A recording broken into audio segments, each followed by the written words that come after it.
문길 목사님은 우리 미국 장로교회 총회 한인교회 담당을 하십니다. 아마 금요일 저녁에 말씀하시는데 우리 PCUSA 교회가 미국의 전국의 9,000개 중에 350교회가 이제 한인교회인데 그걸 통찰하시고 또 행정으로 여러 가지 지원해 주시는 귀한 강산 목사님인데, 제가 알기로 작년 여름에 이제 약속을 했습니다. 꼭 이날은 오셔야 됩니다. 세상이 두족이 나더라도 이날을 오셔야 됩니다. 이렇게 했는데 오셔서 너무나 감사하고, 또 며칠 전부터 또 감기 기운이 있어서 좀 몸이 컨디션이 제일 안 좋으신데도 시간마다 말씀을 전해주셔서 너무나 감사하고, 또 내일부터 해서 이번 주 중에는 또 NCKPC에 또 총회가 있어서 그게 또 참석하는 가운데 이 중간에 주말에 오셔서 온 힘을 다해서 우리에게 귀한 말씀을 전해주실 텐데, 귀한 목사님 나오실 때 환영의 박수를 한번 맞아주시고 귀한 목사님 말씀 전해주시겠습니다.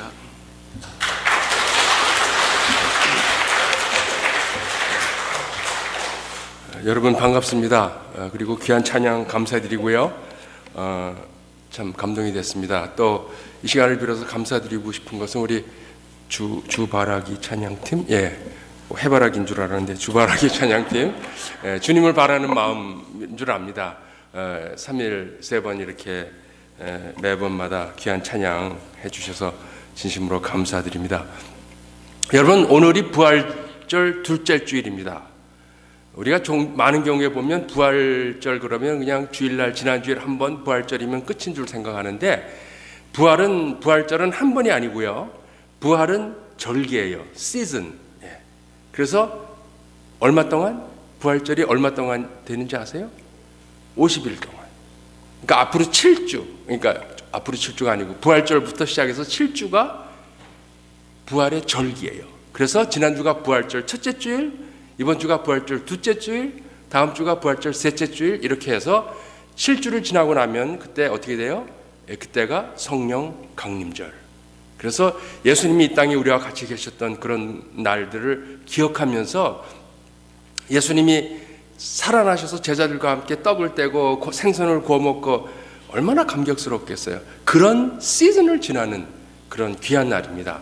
그래서 오늘 창립 43주년이라는 것은 생일날 의미도 있지만 그런 귀한 의미가 있는 겁니다. 그래서 부활의 기쁨이, 또 부활의 감사와 찬양이 우리 성도님들 가정과 또 자녀들, 또 하시는 모든 생업에 충만하시기를 바랍니다. 제가 오늘 들어오다 보니까 벌써 3일이 돼서 이제 익숙해졌는데, 이제 오늘 제가 말씀을 전하면 저는 떠나는데, 펠로십에 들어오는데 꼭 잔치집에 들어오는 이렇게 느낌이 확 들더라고요. 이렇게 한복도 입으시고 뭐 음식 냄새도 좀 진하게 나고, 그래서 옛날에 그래 어렸을 때 이런 무슨 잔칫날이면 이런 거 했지, 그런 기억이 나는데 참 기쁘고 좋은 날입니다. 오늘 말씀을 같이 묵상하겠습니다. 성경을 보면 하나님께서 우리를 향하신 뜻이 두 가지가 분명한 것이 성경에 밝혀져 있습니다. 뭐 성경에 글로 나와 있는 건 아니에요. 그러나 성경 전체를 읽어보면 하나님이 우리에게 두 가지의 분명한 뜻이 있어요. 하나는 예수 믿고 천국의 확신을 가지라는 거예요. 아멘? 그게 하나가 있고요. 예수를 통해서. 두 번째는 이 세상 살고 있지만 이 세상도 천국처럼 살라는 게 하나님의 뜻입니다. 아멘? 그러니까 우리는 천국도 소망하고 확신하지만 이 땅에서도 천국을 살아야 되는 책임과, 어떻게 보면 하나님이 부여하신 명령이 그 안에 담겨져 있는 겁니다. 그런 면에서 보면 마태복음 5장, 6장, 7장, 우리가 산상순으로 알고 있는 이 세 장은 아주 성경에서도 중요한 장입니다. 그래서 제가 이번에 본문을 마태복음 5, 6, 7장에서 주로 채택을 했습니다.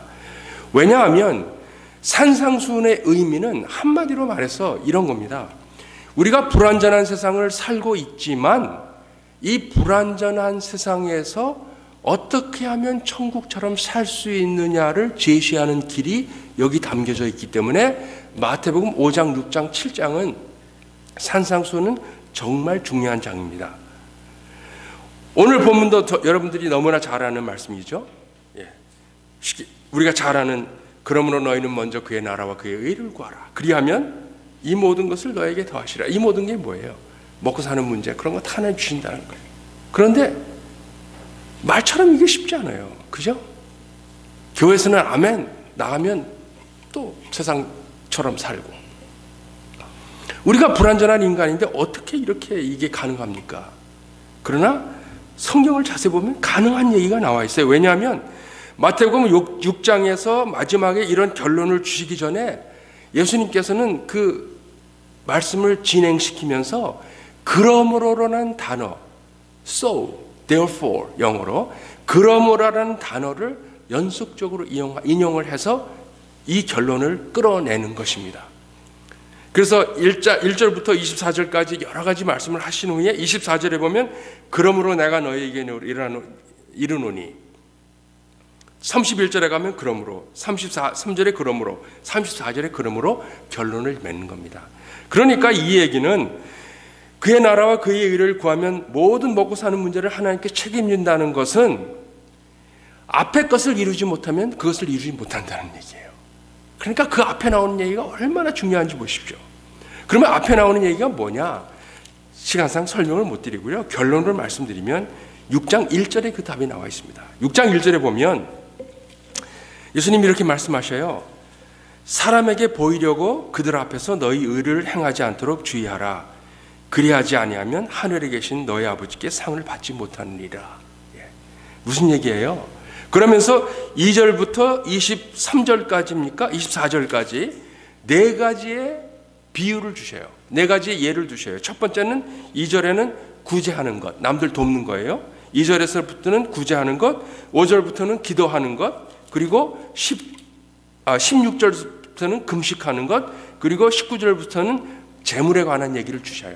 그런데 거기에 나올 때에 반복적으로 나오는 얘기가 있어요. 구제하고 기도하고 금식할 때에 제발 티내고 하지 말라는 거예요. 그러면 인간에게 받을 상을 받는 것을 that's it. 그것도 끝난다는 거예요.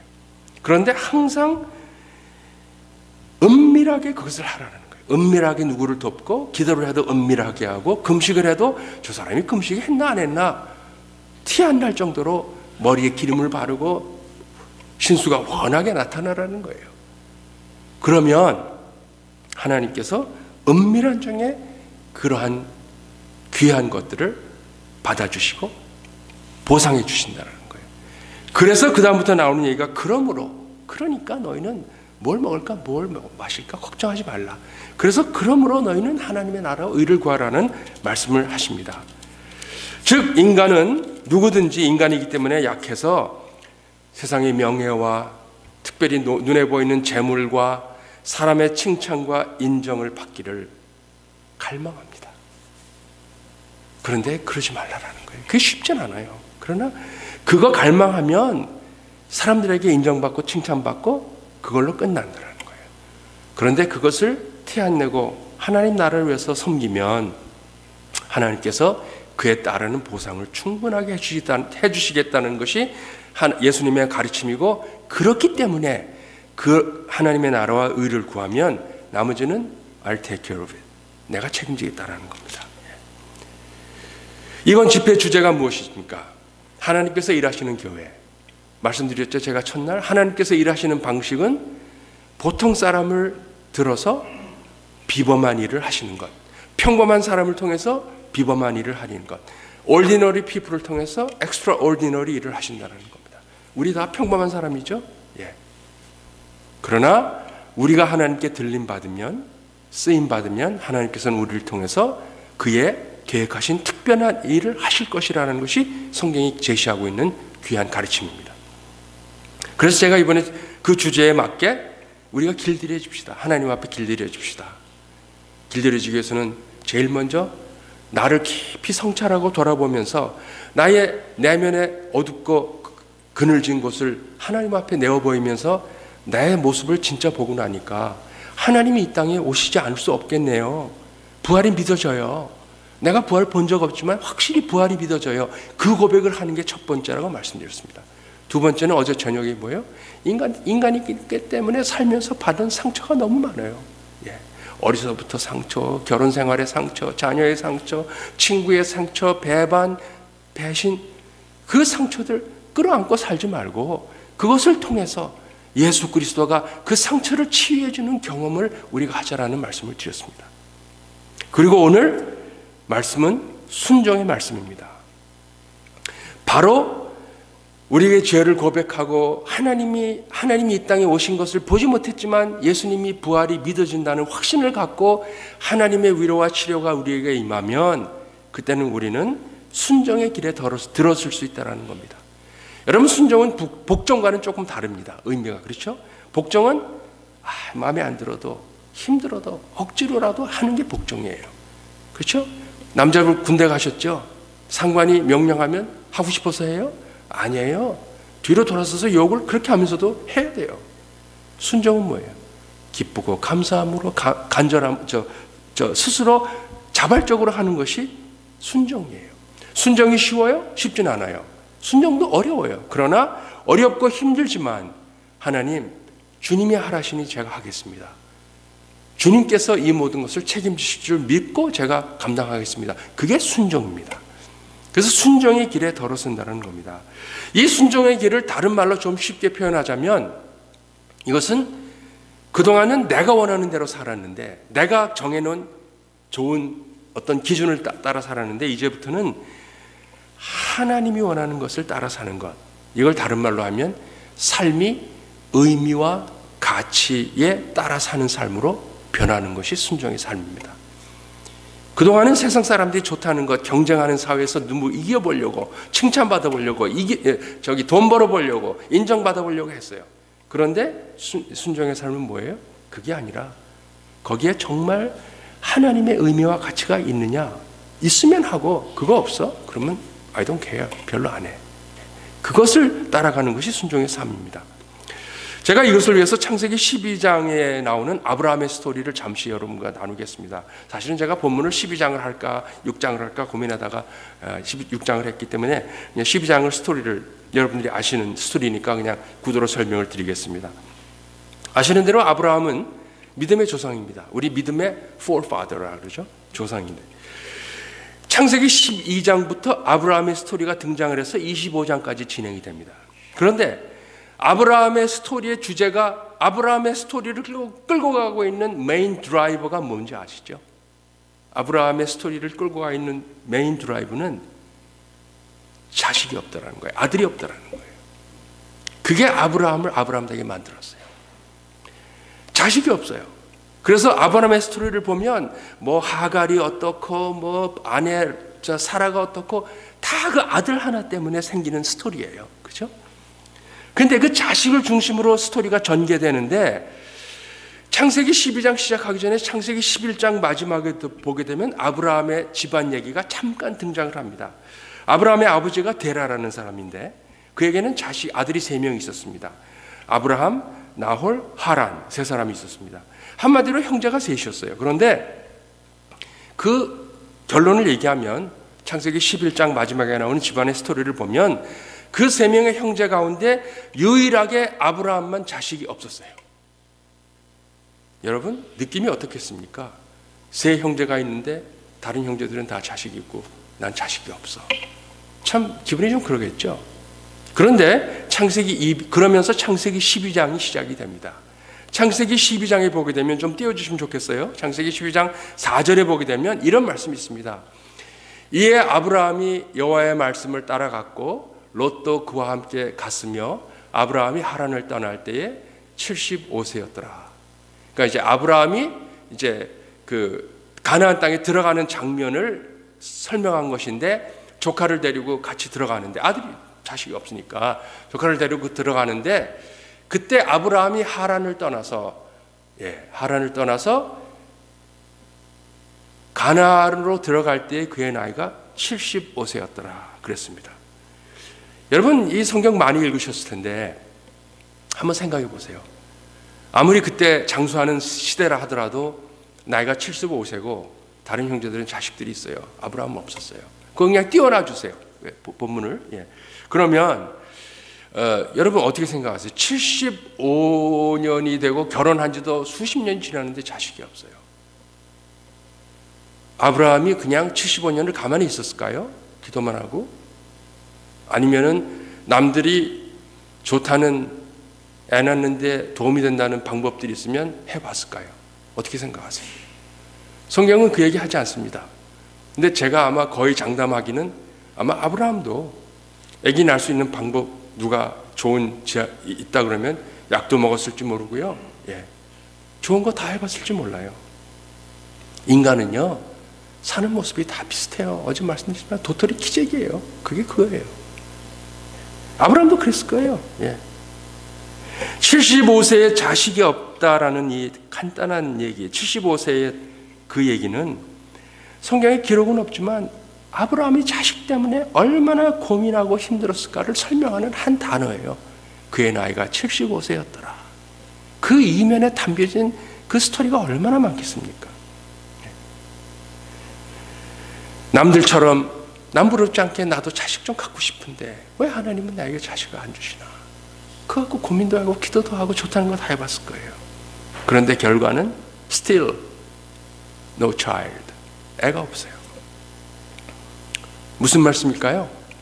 이 말씀은 아브라함이 지금까지 75년을 살면서 그는 평생을 무엇을 어떻게 할까라는 질문만 던지고 산 것입니다. 어떻게 하면 아들 얻을 수 있을까? 그가 원래 갈대아 우르 출신이잖아요. 쿠웨이트, 지금의 쿠웨이트죠.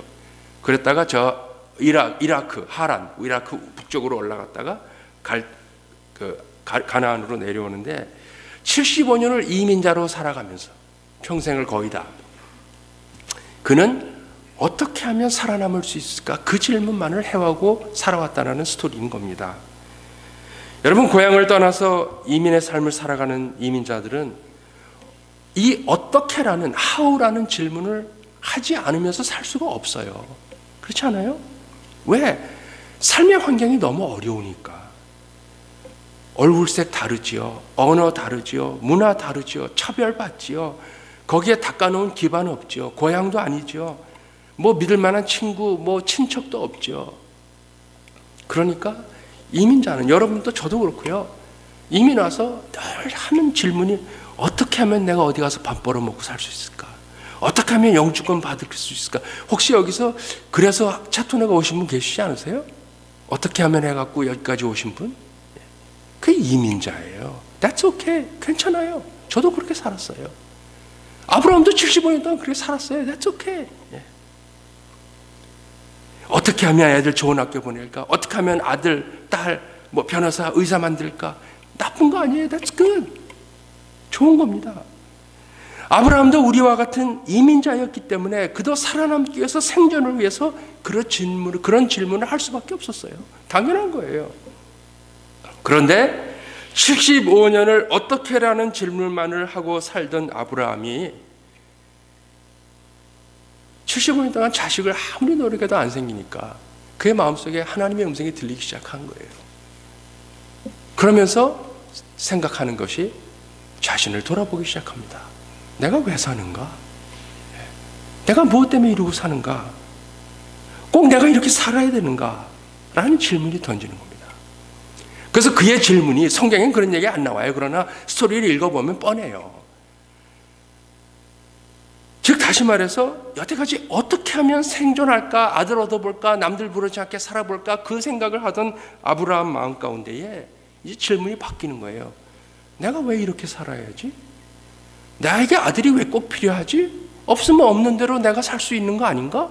이런 질문이 던져요. 즉 질문의 내용이, 질문의 던지는 질문이 how to do에서 why to do로 바뀝니다. how에서 why. 여러분, how라는 질문은 인간만 하는 게 아니에요. 여러분, 바깥에 나가면 다람쥐도 그 질문을 합니다. 어떻게 하면 내가 저 도토리를 따먹을 수 있을까? 어떻게 하면 이걸 숨겨놓을 수 있을까? 그래서 다람쥐들이 도토리를 많이 따가지고 땅에다가 파놓고 묻어놓는데요. 그런데 다람쥐가 머리가 나빠서 묻어놓은 걸 기억을 못한대요. 그래가지고 거기서 나오는 게 참나무가 또 자라는데요. 저도 몰랐어요. 예. 바깥에 나는 모든 동물은 어떻게라는 질문을 하고 삽니다. 생존해야 되니까. 근데 인간만이 유일하게 어떻게라는 질문을 하지만 또한 why라는 질문을 할 수 있는 겁니다. 내가 이거 왜 해야 되지? 예. 바로 아브라함이 지금까지는 어떻게라는 질문만 하고 살았는데 이제는 why라는, 왜 해야 되지라는 질문을 하면서 자기 성찰이 시작이 되는 겁니다. 즉 어저께 말씀드린 대로 어제 새벽에 내 안에 비움의 영성이 형성이 되기 시작하는 거예요. 자기 자신을 돌아보기 시작하는 거예요. 그래서 그가 드디어 비움의 영성을 갖고 하나님이 허락하시는 그런 건강한 영성을 형성하게 되는 겁니다. 지금까지 늘 자식이 없다라는 것, 그에게는 늘 핸디캡이고 남들 앞에 꿀리는 조건이고, 쉽게 말하면 그에게는 자식이 없는 게 가라지였습니다. 그런데 그는 그 가라지를 인정하고 받아들이기 시작합니다. That's okay. 내가 꼭 자식을 가져야 되는 이유가 뭔가? 하나님 믿는데 하나님이 안 주시는 걸 어떻게 받아들이자. 그래, 너도 나의 삶의 한 부분이다. 그래서 롯을 데리고 가나안에 들어간다는 그런 말씀입니다. 그리고 자식이 없어도 이제는 하나님이 가라 그러니까, 12장에 보면 나오잖아요. 하나님이 아브라함에게 얘기해서 가라 그러니까 원하시면 내가 그 길을 가겠다. 여러분, 그 나이에 이민을 새로 가는 거 쉽지 않습니다. Why라는 질문을 던지니까, 이제는 왜 해야 되는지 질문이 던지니까 하나님이 가라는 음성이 마음에 그대로 박혀오고, 그러다 보니까 네, 아멘, 가겠습니다. 하란에서 편안하게 살던 길을 다 정리하고 간다는 게 쉽겠습니까? 그 나이에? 그런데 그가 길을 떠나는 겁니다. 바로 이것이 순종의 스토리입니다. 그가 누구에게 인정받으려고, 나중에 그가 들어가면서 나중에 내가 믿음의 조상이 되면 성경에 이렇게 위대하게 남을 거야, 이런 거 알고 들어갔을까요? 칭찬받으려고 들어갔을까요? 누구에게 보여주려고 내가 이렇게 믿음의 사람이야 그러고 그러려고 들어간 걸까요? 아닙니다. 하나님이 시키니까 그냥 간 거예요. 그러니까 결론은 뭐예요? 오늘 본문에 있는 대로 하나님께서 은밀한 중에 다 갚아주셨어요. 그리고 사실은 하나님이 아브라함에게 내 자손이 번창하게 하겠다 해주셨지만요, 아브라함이 그거 믿었을까요? 아마 믿기 쉽지 않았을 겁니다. 모르긴 몰라도. 그래, 주시면 좋고 뭐 안 줘도 괜찮고 일단 믿자, 그리고 가자. 근데 결론은 어떻게 됐죠? 모든 민족의 아버지가 됐습니다. 자손이 번창했다는 거예요. 마태복음 6장에 이게 그대로예요. 누구에게 보이려고 칭찬받으려고 인정하려고 한 게 아닌데 하나님께서는 은연중에 은밀한 가운데 다 갚아주셨어요. 그래서 결론이 뭐예요? 너희는 먼저 그의 나라와 의를 구하라. 그러면 그 나머지 뭐고요? 인생사에 필요한 것, 내가 갖고 싶은 것, 하나님께서 나머지는 다 책임진다라는 것. 아브라함이 이그샘플입니다. 그래서 결국 중간에 과정이 많았죠. 하란과의 관계, 이게 인간이에요. 믿음의 길에 들어서도 어리석고 분별력이 약해서 실수를 많이 하잖아요. 그러나 결론은 마지막에 모든 민족의 믿는 자들의 아버지가 됐다는 거예요.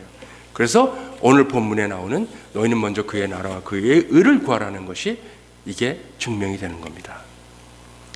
여러분, 인생을 살면서 어떤 하고 싶고 갖고 싶은 꿈을 갖는 것, 이거 절대로 나쁜 거 아닙니다. 우리가 기독교 신앙에서 착각하는 것 중에 하나가 내가 어떤 것을 갖고 소유하고 뭘 이루려고 하는 것이 죄라고 생각하는 것, 절대로 그렇지 않습니다. 그거 죄 아닙니다. 인간이기 때문에 가질 수 있는 겁니다. That's good. 좋습니다. 그런데 한 가지 기억해야 되는 것은 그것을 이루기 위해서 어떻게라는 질문을 하기 전에 왜 그것을 할지를 한번 곰곰이 늘 생각하시기 바랍니다. 혹시 우리들 가운데 돈을 많이 벌기 원하시는 분 계세요? 좋습니다. That's good. 그런데 왜 버시려고 하세요?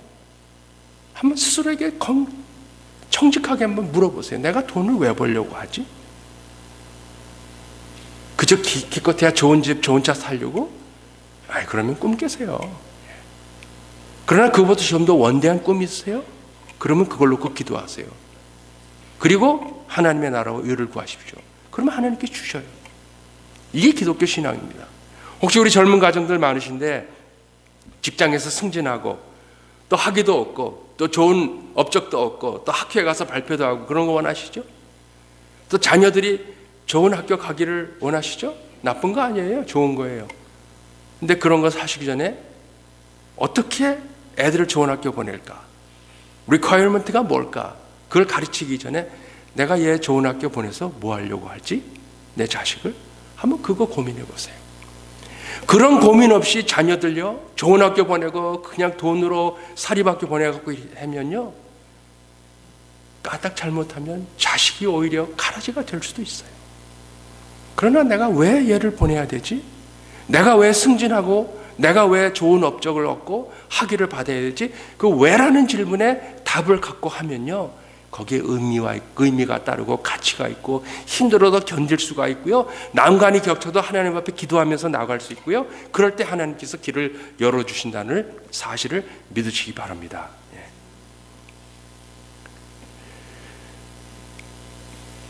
이민 초기에 우리들이 다 와서 어떻게 하면 이 땅에서 살아남을까로 고민 많이 하셨죠?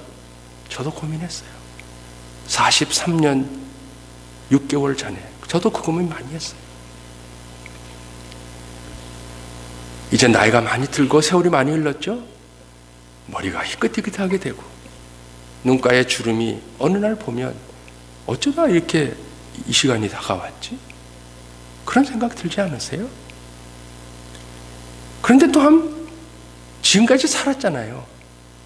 또 이만큼 살지 않으세요? 그래도 밥 먹고 살잖아요.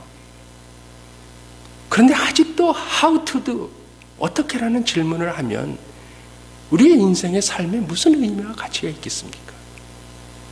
지금이라도 약간 늦었는지 모르겠지만 지금이라도 내가 왜 이렇게 살지?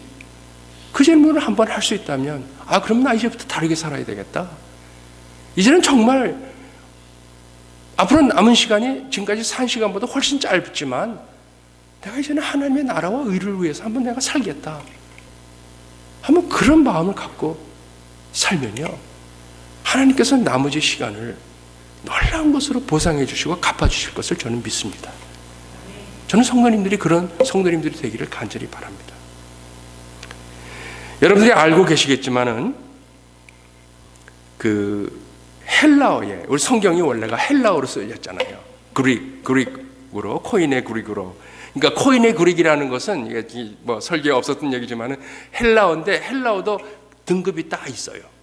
우리 한국말도 고급 언어가 있고 고급 사회에서 쓰는 말이 있고 저급 사회에서 쓰는 말이 있잖아요. 그런데 헬라어에도 계층이 있었는데 그러니까 신약 성경에 쓰여진 헬라어가 기록된 그 언어는 그 언어가 코인의 그릭이라 그래요. 코인의 그릭의 의미는 시장에서 사용되는 언어예요. 여러분 시장 가면 고급 단어 쓰세요? 예, 그런 거 시장 가면요 그냥 얼마예요? 아, 깎아줘요. 뭐 이런 거예요. 누구나 할 수 있는 단어예요. 그렇죠? 예. 그러니까 시장에 쓰는 보통 사람이 쓰는 단어를 표현을 갖고 쓴 게 성경책이에요. 그런데 이 헬라어에 보게 되면 시간을 의미하는 두 가지 단어가 있습니다. 아마 다 아실 거예요. 하나는 크로노스라는 단어가 있고 또 하나는 카이로스라는 단어가 있습니다. 우리 한국말에는 그냥 시간 그러면 시간 그걸로 끝나는데 헬라어에는 크로노스와 카이로스가 있어요. 여러분 크로노스는 뜻이 뭔지 아시죠? 크로노스는 측정 가능한 물량적인 시간을 얘기해요. 예를 들면 1시간, 24시간, 1년 365일, 내가 미국 온 지 43년 몇 개월 됐다. 이게 다 크로노스예요. 그래서 영어의 크로날라지 그러면 연대기라는 거예요. 1년, 2년, 3년 몇 년도에 무슨 일이 있었고 몇 년도에 10년이 지나서 무슨 일이 있었고 그게 다 크로노스예요. 반대로 카이로스는 측정이 가능하지 않아요. 물량적으로. 카이로스를 측정할 수 있는 유일한 방법은 의미와 가치로서 측정할 수 있는 시간, 그게 카이로스입니다. 짧은 순간이지만 그 의미가 아주 크다면 그것은 내 인생에서 10년, 20년보다 더 귀할 수 있다는 것, 이게 카이로스입니다. 그래서 우리 크리스천 신앙에서는 우리가 크로노스를 살면 안 되고 카이로스를 살아야 된다는 말씀이 바로 그 의미입니다. 우리는 의미와 가치로 사는 거지 장수하기 위해 사는 게 아니라는 겁니다. 거기에 기독교의 묘미가 있는 것입니다. 제가 아는 집사님이 한 분 계셔요. 참 이게 아픈 스토리인데 여러분과 좀 나누면 참 좋겠다라는 생각에서 제가 나눕니다. 이 집사님이 미국에 이민 오셨어요. 남자 집사님은 미국 군대도 다녀오시고 그랬는데 그 이제 미국에서 이민 생활 하세요. 그래서 그 미용품, 뷰티 서플라이 이런 가게를 하시면서 부부가 열심히 사시는 집사님이에요. 여자분, 그 여성 집사님도 열심히 하시고. 그런데 그 집에 딸이 둘이 있어요. 근데 딸아이가, 이분이 한 50 가까이 됐었는데 50 초반, 중반 정도 된 나이인데, 딸이 성장 과정에서 참 똑똑하고 공부를 잘했어요. 근데 고등학교 때도 공부를 잘하고 그래갖고 그 부모가 바라기는 얘 메디컬 스쿨 가가지고 바이올로지나 케미스트리에서 메디컬 스쿨 가서 의사가 되기를 바라고, 본인도 그러겠다라고 얘기해서 공부를 참 잘하고 똑똑한 그리고 딸이었어요. 그리고 활동적이라서 그 하이스쿨 풋볼 팀에서 치어리더 하는 거 있잖아요. 그것도 하고 막 그랬대요. 그런데 이 딸이 치어리더 하려고 그러는 가운데에 학교에서 보이프렌드가 생긴 거예요. 보이프렌드가 생기는데 여러분 아시잖아요. 사랑은 빠지면 헤어날 길이 없어요. Fall in love. 그냥 빠진 거예요. 그러니까 이 딸이 공부를 안 하고 그냥 그 남자아이고 사랑에 빠져갖고 이러다가요. 덜커덕 애가 들어섰네. 이 부모 마음이 어떻겠어요? 아니 지금 어떻게 된 거냐? 지금 고3인데. 근데 어떻게 해? 현실이 그런 걸. 근데 그러니까 애를 낳았어요. 근데 그 아이가 그 대학은 못 갔죠. 포기했죠. 고등학교만 졸업하고 이제 그 보이프렌드랑 흑인인데 블랙 보이프렌드랑 사는데, 어찌된 연건지 제가 자세히는 모르겠어요. 그 스토리를 물어볼 수가 없었어요. 그런데 무슨 사건이 생겨갖고 그 보이프렌드가, 그러니까 남편이죠. 나중에 이제 남편이 칼에 맞아서 죽어요. 그런데 정확한 스토리를 제가 몰라요. 물어볼 수도 없고. 그런데 그 본인의 얘기를 직접 딸한테 내가 들었는데, 자기 품에서 그 남편이 죽은 거예요. 조그만 아기를 놔두고. 이제 20살 갓된 딸이, 그 부모 마음이 어떻겠어요?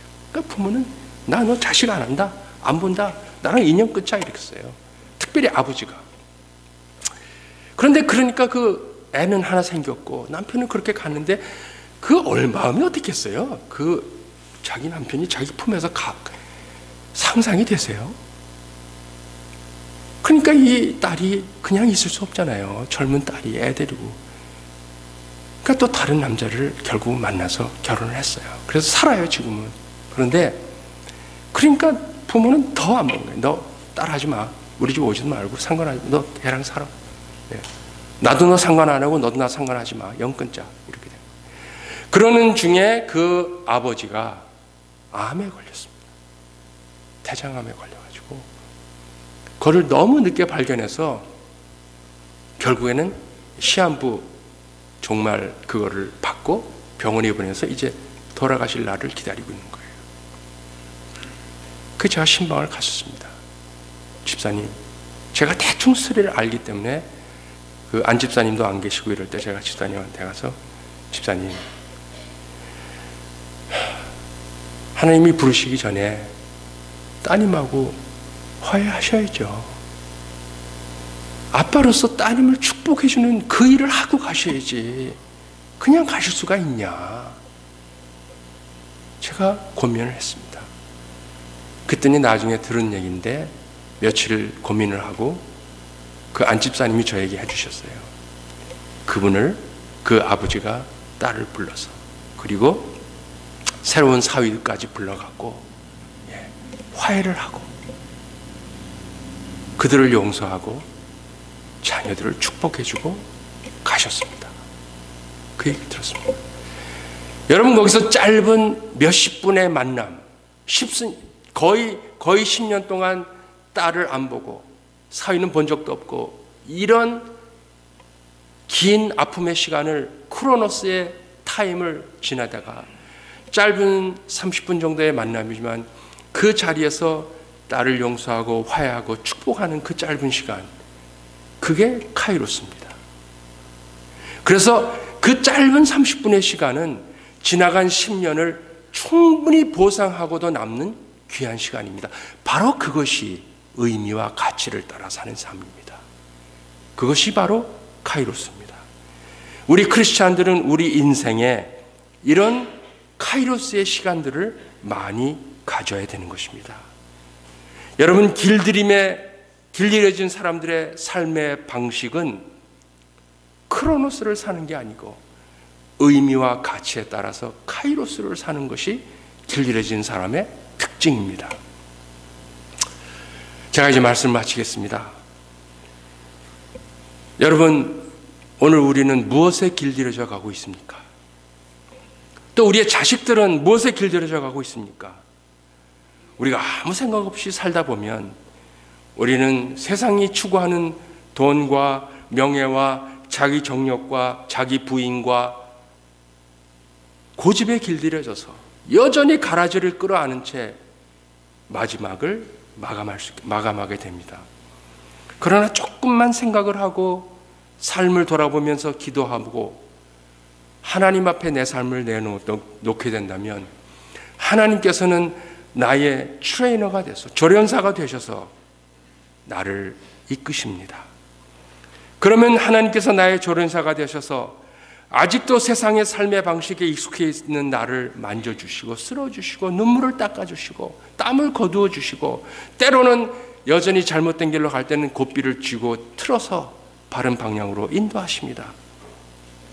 그러나 그것을 참고 견디고 익숙해진다면 그곳에는 참된 기쁨과 자유함, 그리고 현실이 아무리 코로나로 경제적으로 인간관계로 갈등이 생긴다 하더라도 그 안에는 늘 그리스도 안에서의 하나님을 향한 희망의 불빛이 보이는 것입니다. 바로 이것이 크리스천의 매력입니다. 여러분, 예수 그리스도의 생애가 그랬습니다. 십자가의 사건은 한 연약한 인간이 하나님께 길들여지는 것이 무엇인지를 보여주는, 그래서 하나님께서 그의 생애 주시고자 하시는 생의 몫을 충만하게 살아내는 복된 삶의 모델이 되는 것입니다. 아무리 돈이 많아도, 아무리 장수를 해도, 아무리 명예를 누려도 하나님께 길들여지지 못하는 온유한 사람이 되지 못하면 그 안에는 어떤 생애의 의미와 가치도 찾을 수가 없는 것입니다. 사랑하는 차타누가 교회 성도 여러분, 하나님 앞에 잘 길들여져서 그의 나라와 그의 의를 구하면서 하나님이 약속하신 이 모든 것을 더하시겠다는 하나님의 약속을 성취해 가시면서 이 땅에서 하나님의 앞에 귀한 쓰임받는, 그리하여 크로노스의 삶이 아니고 카이로스의 삶을 살아가면서 하나님께서 귀하게 쓰임받고 이 땅에서 복받는 귀한 성도 여러분 되시기를 예수님의 이름으로 간절히 축원드립니다. 마지막으로 지난 며칠간 참으로 감사하고 고마웠습니다. 여러분들의 따뜻한 마음과 사랑 잊지 않겠습니다. 그리고 제가 목감기가 와가지고 사실은 목소리가 이거보다 조금 좋거든요. 그런데 조금 바드해서 죄송하고요. 또 주방에서 친교로 다과로 알게 모르게 사랑을 베풀어 주신 여러분들 제가 잊지 않고 기억하겠습니다. 부디 우리 샤타누가 교회 여러분들 미래에 주님의 한량없인 은총이 같이 하시기를 간구하며 우리 모두 주 안에서 하나님께 잘 길들여 갈 수 있기를 간절히 간구합니다. 아멘. 아버지 하나님 감사합니다. 주님 앞에 길들여지는 저희가 되기를 원합니다. 그러나 우리가 살고 있는 세상이 녹록지 않다 보니 우리는 자연히 어떻게 하면 살아남을까에 집중하며 지금까지 살아왔습니다. 아버지, 이제 남은 시간도 그렇게 많지 않은 것 같은데 아버지, 이제는 어떻게라는 질문보다 내가 왜 이렇게 사는지를 질문하는 저희들 되게 하셔서 아브라함처럼 우리의 눈에 보이는 것으로는 이해가 되지 않고 받아들이기 어렵지만 믿음으로 그의 나라와 그의 의를 구하는 발길을 내딛어서 이 모든 것을 더하시는 하나님의 능력을 경험하는 저희들 될 수 있도록 축복해 주시옵소서. 43년 인도하신 것 감사합니다. 우리 성도님들의 삶의 하나님 지금까지 인도하신 것 감사합니다. 남은 시간도 주님을 바라보며 나아가며 주님 앞에 잘 길들여져서 순종의 여정을 걸어가서 하나님 앞에 귀하게 쓰임받고 이 생에서 하나님 주시고자 하시는 복수를 충만하게 누릴 수 있는 귀한 주의 자녀들 될 수 있기를 축복하며 다시 한번 이 일을 위해서 부르신 우리 류 목사님 가정에 주님의 놀라우신 은혜와 사랑이 같이 하시기를 간구드리며 감사드릴 때에 예수님의 이름으로 기도드리옵나이다. 아멘.